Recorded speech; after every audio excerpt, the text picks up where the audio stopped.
Hello film fans, what up? It's your boy Tay, and this is Tay Talks Talkies. A 2022 movie named after a three-syllable city, starring Margot Robbie and an Academy Award-winning actor amongst an ensemble cast about 1930s America, with a plot that centers around partying and debauchery, with beautiful cinematography and beautiful color grading. No, I'm not talking about David O. Russell's Amsterdam. I'm talking about Damien Chazelle's latest film, Babylon, which just came out December 23rd. Fortunately, it was better than Amsterdam. Unfortunately, it's not as good as I was hoping. Let's talk about Damien Chazelle's Babylon. It's appropriate that in the same year we got Nope and Avatar: Way of Water, we get a film whose essence is derived from spectacle. I'll get to the story itself shortly, but I want to focus on the strength of this film, its beautiful chaos. Damien Chazelle has a directing style that's similar to one of my favorite directors, Edgar Wright. He appreciates the value of sound and music and actually directs his film accordingly. He connects what goes on visually really strongly to the sounds that are going on. He works with Justin Hurwitz again on this film, who's composed his other films, and he does a great job in the composition for this film. I think the music scoring is epic. The first 30 minutes of the film tosses you into one of the most extravagant, one of the most chaotic, one of the most extraordinary parties you could ever imagine. It has elephants, it has sex, it has little people in outfits doing some sort of play. It has insane things going on. So really what this film does so well is the swooping camera shots, all of the blocking going on, the amount of planning that needs to happen for these scenes with the amount of extras and actors they have in each scene.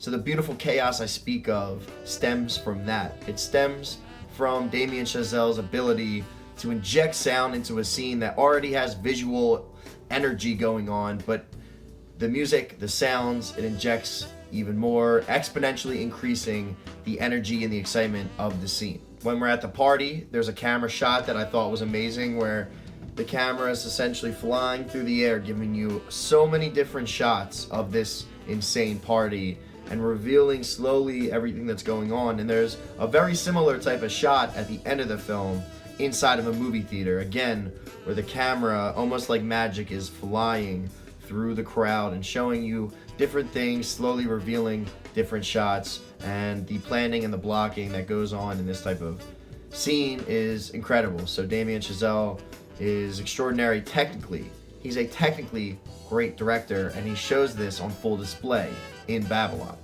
Unfortunately, despite him proving in the past that he is a good writer, he wrote Whiplash, he wrote La La Land. They both won Oscars, they both are critically acclaimed, they are both fantastic films. Here, however, we see Chazelle perhaps being over-ambitious with the type of story he's trying to tell. We follow the narrative of several different characters, and we have to balance these storylines. Unfortunately, in the process of telling these storylines, we never get to truly know who these characters are, truly understand what their drive is. We know on a surface level why these characters are doing what they're doing. However, we don't learn exactly specifics on why they feel how they feel, who they truly are, where they truly come from, where they truly want to go, and it creates this unconnected feeling between the audience and the characters, unfortunately. Something that strongly helps that connection, however, is the performances being given specifically by Miss Margot Robbie and Mr. Brad Pitt. I think if Brad Pitt had a better, more fleshed out character, he would definitely be in Oscar contention. And I think it goes without question that Margot Robbie will be in contention for the Best Actress and quite possibly could win for her performance in this film. There's a scene in specific that demonstrates truly how great of an actress she is, the capacity that she has for emotion and what she brings to the table in every film that she's in, and why she's always the highlight of every film that she's in. And she's so heavily casted in Hollywood because Hollywood understands we cast Margot Robbie, we at least are probably going to make our money back, even though Amsterdam, I think, did not. Not even Margot Robbie and Christian Bale could save that film.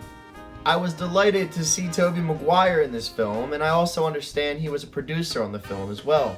Unfortunately, he wasn't given that much screen time, but the screen time he was given, he made a lot with. He was very entertaining, and his character was interesting, to say the least. We have Diego Calva, an actor I'm not entirely familiar with. I know he was in Narcos Mexico, but other than that, I haven't seen him in anything. He was great. He essentially is our protagonist, our central lead, the character that we're supposed to identify with most. He does a great job as his character. He brings it to life with a lot of richness, a lot of authenticity, and I feel like he was really playing a real person that existed many, many times over in that Hollywood setting that they're depicting in this film. So essentially, we have three stories we're telling in this film. We have Margot Robbie's Nellie Leroy, we have Brad Pitt's Jack Conrad, and then we have Diego Calva's Manny Torres. The three characters that we're following throughout this whole film that have stories that loosely overlap throughout the film, but for the most part, we're following each of their stories independently, and it just feels like a lot. It's a lot for Damien Chazelle to balance, and it's a lot for the viewer to try to digest. I feel like the mark of a truly great film is that I feel endeared, I feel attached to the characters, and although I definitely liked the characters and I cared about their outcomes, I necessarily wasn't feeling attached to them, and I wasn't hanging my hat on what their outcome was. There's a talented musician in the film named Sidney Palmer that they kept making you feel like was a intrinsic part of the story, and in a sense it was, but you never felt like you truly got to know that character at all. Jovan Adepo did a great job playing him, but wasn't given much opportunity to really showcase what he could do with that character. Really doing justice to the old Stanislavski quote, "There is no small parts, only small actors." We have two performances I definitely want to highlight. We have Spike Jonze as a German director, and he was fantastic, hilarious in every scene he was in. And then we have PJ Byrne as a producer who is a part of my favorite scene in the whole film. The film is essentially about the transition from silent films to talkies, an advancement that Tay Talks Talkies is very, very proud of. And they show a scene of them trying to film something with sound for the first time and how difficult it is. Before sound, when it was silent films, they could film 20 different things all on the same set because it didn't matter what sounds were going on. All the extras could be talking, all the crew could be talking. But when sound was added to film, when they became talkies, now there was this hyper focus on sound and nobody could talk and everyone had to be quiet as a mouse. If anybody messed up anything, they had to redo the shot. And there's a hilarious scene. It goes on for about 10 minutes, and it's my favorite scene in the whole film because it's hilarious. The film itself is actually pretty funny. There's a lot of funny scenes, and I think it's Damien Chazelle's funniest film. I think he focused on humor a lot. My big gripe with it, as you can tell, is just from a narrative, from an exposition type of perspective. I don't like being told about characters, but he could have shown more backstory of characters, more of the characters doing things that revealed more about themselves, those type of things. But at that 3-hour runtime, he obviously already had trouble trimming the fat, so to ask him to include more expositional scenes, I guess he would have had to make a 4-hour movie. Truly, I think that's where the problem lies. It feels like two films smashed into one. I think Damien Chazelle had a great vision, an epic vision, and the film itself is epic.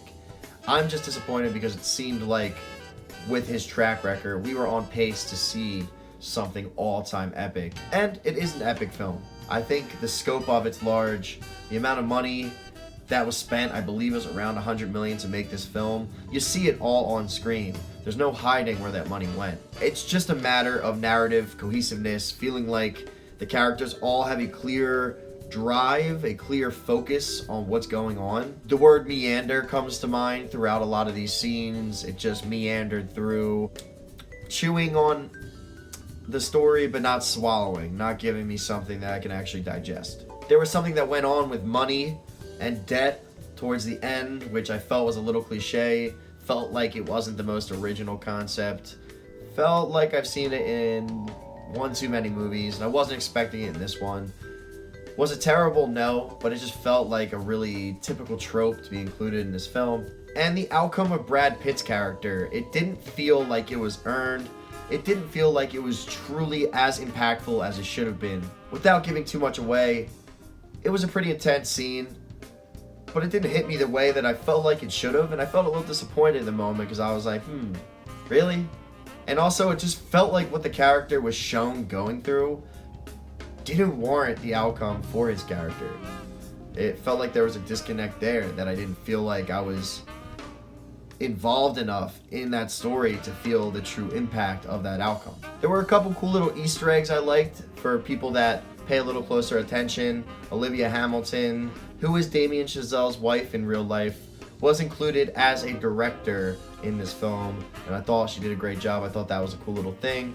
Somebody who's constantly referred to as a doppelganger of Margot Robbie, Samara Weaving, she was included as a rival actress for Margot Robbie's character, and I thought that was really cool as well. Overall, I really enjoyed this film. I felt like it was a fun ride. It was an entertaining piece of art. Where it really took a hurting in the rating for me was in its narrative, where it failed in a lot of regards to make me feel a part of that story and make me feel attached to these characters. But visually, from a costume perspective, from a cinematography perspective, from a directing perspective, from a post-editing perspective, the film is gorgeous. The film is a spectacle to behold, especially on the big screen. It feels like a 7 out of 10 film. It feels like a film that's solid. It will be around for a long time, but it's not great. 7 out of 10 feels just right. My favorite parts of the film, besides for that funny scene in the middle I mentioned about them trying to film the first sound scene, I loved the beginning, the party scene. I thought that was awesome. A lot of long takes, a lot of insane coordination going on just from an extras perspective, costume perspective, a logistics perspective. There was a freaking elephant there, so really a fun ride those first 30 minutes. Not the part with the elephant crapping, wasn't the biggest fan of that. But the ending was something that I thought was really awesome, something that really felt like almost Stanley Kubrick-esque. It was a very intense display of editing. It was insane. It's an interesting scene because it's paying homage to all these films that came after the film we're watching, but from the person's perspective in the film, they're all films that are yet to come.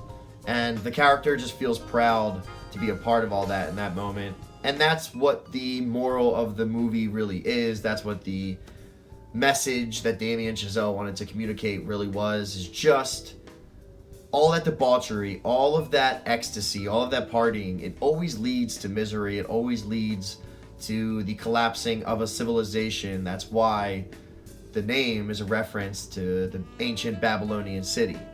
It crumbled because it was too extravagant. It was too rich. Everyone got too fat. And that's the point Damien Chazelle is trying to communicate about Hollywood, about especially that era of Hollywood, and maybe even more so today. It's just when Whiplash is a 10 out of 10, and it is. When La La Land is fantastic for what it is, that's a perfect film as well. When you have films like this to your writing and directing credit, I just was expecting, I was hoping, I just needed a little bit more. It's a fine film, it's a good film, but it's not a great film. It's not a film that is going to be all time. I don't even know if it'll crack my top 10 of 2022. But that's all I got for you guys. Let me know if you've seen Babylon, if you're going to go see Babylon. Comment, like, share, and I will see you guys soon. Tay out.